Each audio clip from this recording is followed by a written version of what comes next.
भारी चर्चा हुई और भारी चर्चा के बाद सेंट्रल गवर्नमेंट ने एक स्टेप लिया और ये कहा गया कि 2026 तक कोई डिमोलिशन ऑर्डर नहीं होगा। रेगुलराइज की कैटेगरी में जो आ चुकी हैं उन्हीं के लिए है, लेकिन जो लोग रोड पे गलत तरीके से एनक्रोचमेंट करके बैठे हुए हैं उनके लिए कोई भी राहत की बात नहीं है इस ऑर्डर के तहत। लेकिन जो इलीगल तरीके से पुलिस की छांटगांठ से और अलग कंसर्न डिपार्टमेंट की साठगांठ से जो लोग बैठ जाते हैं वहाँ पर, उन्हें कोई मुआवजे का कोई प्रावधान कानून नहीं देता। बीते कुछ दिनों के अंदर दिल्ली के अंदर जिस तरीके से बुलडोजर एक्शन लिया गया, चाहे वो डीडीओ हो, पीडब्ल्यूडी हो या रीच, उन्होंने रातों रात कई बस्तियों को बुलडोजर एक्शन से ध्वस्त कर दिया। चाहे वो नेप सराय हो, संगम विहार हो, बुराड़ी का इलाका हो, चाहे निजामुद्दीन की बस्ती हो, और जिसे लेकर हमने पिछले अपने एपिसोड में डॉक्टर DK सिंह से भी बात की थी।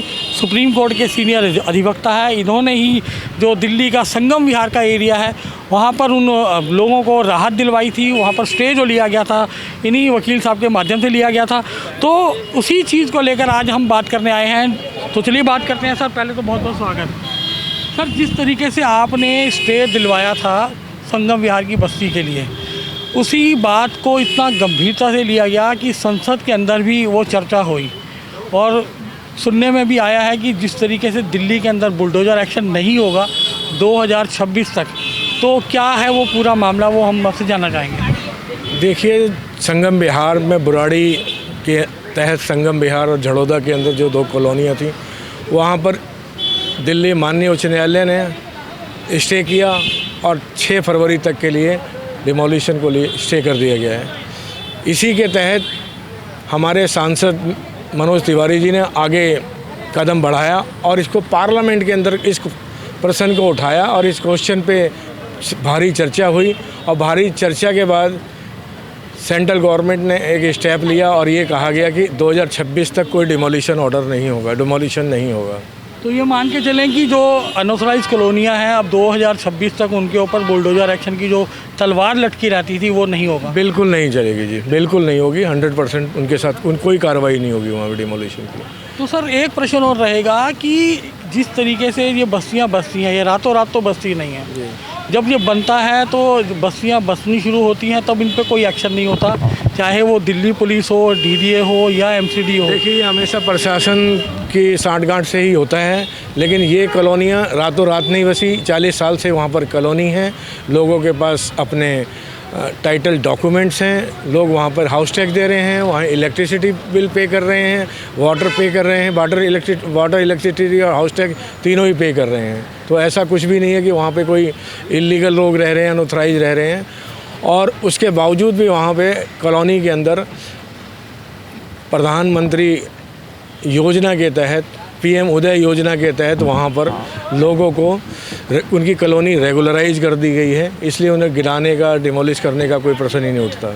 DK सिंह सर, ये मान के चलें कि बुलडोजर एक्शन खाली अनाधिकृत बस्तियों पर रुकेगा, ना कि एनक्रोचमेंट लैंड के ऊपर। ये रेजिडेंशियल कॉलोनी के लिए है और ये रेजिडेंशियल कॉलोनी जो कि ऑथराइज रेगुलराइज की कैटेगरी में जो आ चुकी हैं उन्हीं के लिए है, लेकिन जो लोग रोड पे गलत तरीके से एनक्रोचमेंट करके बैठे हुए हैं उनके लिए कोई भी राहत की बात नहीं है इस ऑर्डर के तहत।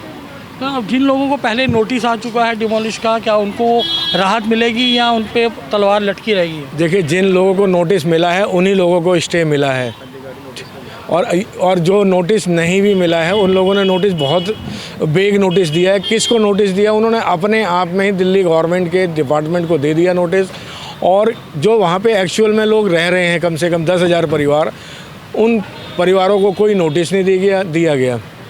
तो इसलिए इसी मुद्दे पर यही बात को कंसीडर करते हुए दिल्ली उच्च न्यायालय ने स्टे दिया। सर एक चीज़ और रहती है कि जिस तरीके से बस्तियां तोड़ी जाती हैं, हमने नेप सराय में भी देखा कि लगभग 200 मकानों को, 200 फ्लैट्स को ध्वस्त कर दिया गया। चाहे गलती किसी की भी हो, चाहे उन लोगों की गलती हो कि वो पावर ऑफ अटॉर्नी पर रह रहे थे, चाहे प्रशासन की गलती हो, लेकिन भुगतना पड़ता है उस गरीब आदमी को जो एक तिल जोड़ के अपना आशियाना बनाता है। क्या ऐसे लोगों को उनका मुआवजा मिलता है कि नहीं? देखिए, अभी इस तरह के लोगों को जो इलीगल तरीके से बैठे हुए हैं, हाउस टैक्स जो दे रहे होंगे और जो इलेक्ट्रिसिटी या वाटर का है ये सब लोग जो दे रहे होंगे और अनऑथराइज कॉलोनी रेगुलराइज कैटेगरी में आ रहे हैं तो उन लोगों को ज़रूर मुआवजा मिलता है, लेकिन जो इलीगल तरीके से पुलिस की छांटगांठ से और अलग कंसर्न डिपार्टमेंट की छांटगांठ से जो लोग बैठ जाते हैं वहाँ पर, उन्हें कोई मुआवजे का कोई प्रावधान कानून नहीं देता। ज़मीनी सतह पे देना ज़रूरी होता है। एक्चुअली में नोटिस उन लोगों को देना होता है जो एक्चुअल वहाँ पर रह रहे हैं। अगर नोटिस उन्हें नहीं दिया जाएगा तो उनका एक नेचुरल प्रिंसिपल ऑफ जस्टिस होता है, जब तक उन्हें सुनेंगे नहीं उन्हें डिमोलिश नहीं करना चाहिए, वो इलीगल होता है। तो नोटिस देना चाहिए जो भी हैं, वो उन्हें कम से कम एक अपना पक्ष रखने का मौका दिया जाए। अगर वो जेन्युइन होंगे तो कोर्ट उन्हें रिलीफ भी देगा। अगर वो इलीगल तरीके से होंगे, अनऑथराइज होंगे वहाँ पर और रेगुलराइज के प्रोसेस में नहीं आ रहे होंगे तो उन्हें कोई कुछ भी रिलीफ मिलेगा नहीं। सर एक चीज़ और जो कई लोग ये मान पड़ते हैं कि हम 7 सालों से रह रहे हैं या 10 सालों से यहाँ पर रह रहे हैं तो उनको नहीं वहाँ से उजाड़ा जा सकता, तो क्या इस तरीके का कोई लीगली प्रोविज़न है कि नहीं है?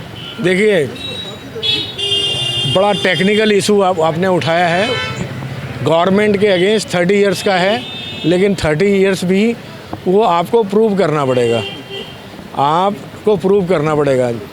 जब तक आप उसे प्रूव नहीं करेंगे 30 इयर्स है, गवर्नमेंट की जगह थी, या 12 इयर्स प्राइवेट लैंड है, प्राइवेट किसी इंडिविजुअल की है, तो वो आपको जो एडवर्स पोजीशन की थ्योरी है उसे आपको उसकी जो अग्नि परीक्षा है उसे होके गुजरना पड़ेगा। अदरवाइज़ आपको वैसे ही 40 साल से रोड पे बैठे हुए हैं, आपको किसी ने छेड़ा नहीं, जो इलीगल तरीके से बैठे हैं, सुबह चले जाते हैं, शाम को आ जाते हैं, तो उस बेस पे आपको कोई रिलीफ मिलने की उम्मीद नहीं है। अधिकांश रूप से देखा गया है कि जो बुलडोज़र एक्शन होता है, जो कच्ची बस्तियों में होता है या जो अनऑथराइज कॉलोनियाँ होती हैं, वहाँ पर लोगों के पास रजिस्ट्रियाँ नहीं होती, वो जनरल पावर ऑफ अटॉर्नी पर परचेज़ करते हैं प्रॉपर्टी को।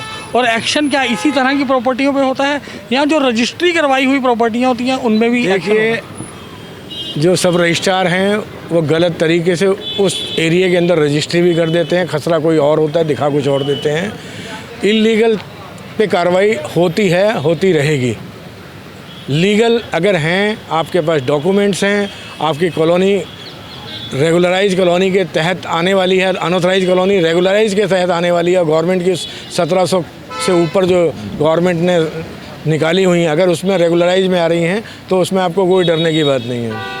तो बावजूद इन सब के भी लोगों अनऑथराइज जो कब्जा है वो जारी रहता है, दिल्ली के अंदर ये समस्या बनी रहती है। देखिए, अब कानून पहले के मुकाबले बहुत सख्त होते जा रहा है और माननीय मोदी जी की सरकार के टाइम और जो दिल्ली में और भी जितने भाजपा के सांसद हैं, इन लोगों का भरसक प्रयास है कि लीगल तरीके से दिल्ली में जो भी रहे लीगल तरीके से रहे, इलीगल लोगों को यहाँ पर परेशानी झेलनी पड़ेगी। तो ये थी आज की हमारी कुछ मुख्य बातचीत और जिसमें हमने जानने की कोशिश की थी कि क्या दिल्ली के अंदर बुलडोज़र एक्शन अभी रुकेगा या नहीं। तो इस बात से सिद्ध हो जाता है और जिस तरीके से एडवोकेट DK सिंह जी ने बताया कि जिन लोगों को नोटिस मिले हैं उन पर बुलडोज़र एक्शन नहीं होगा। हालांकि ये बुलडोज़र एक्शन बहुत टेक्निकली इशू है, देखना होगा कि किस तरीके से DDA, MCD या रिज की प्रॉपर्टीज़ पर एक्शन होता है या PWD की जो प्रॉपर्टीज़ हैं उन पर एक्शन होता है, उस पर बहुत सारी टेक्निकल लोचा होता है। तो हाल फिलहाल के इतना ही। अगर आपके कुछ इससे संबंधित प्रश्न हैं तो आप हमसे ज़रूर पूछिए, हम आपके उन प्रश्नों को लेकर संबंधित जो एडवोकेट्स हैं या जो लीगल एक्सपर्टीज़ हैं उनसे उनकी राय लेकर आपकी समस्या का समाधान करवाते रहेंगे। आज के लिए इतना ही, शीघ्र मिलते हैं नए एपिसोड के साथ। मैं नरेंद्र सावंत, दिल्ली अपडेट के लिए। जय हिंद, जय भारत।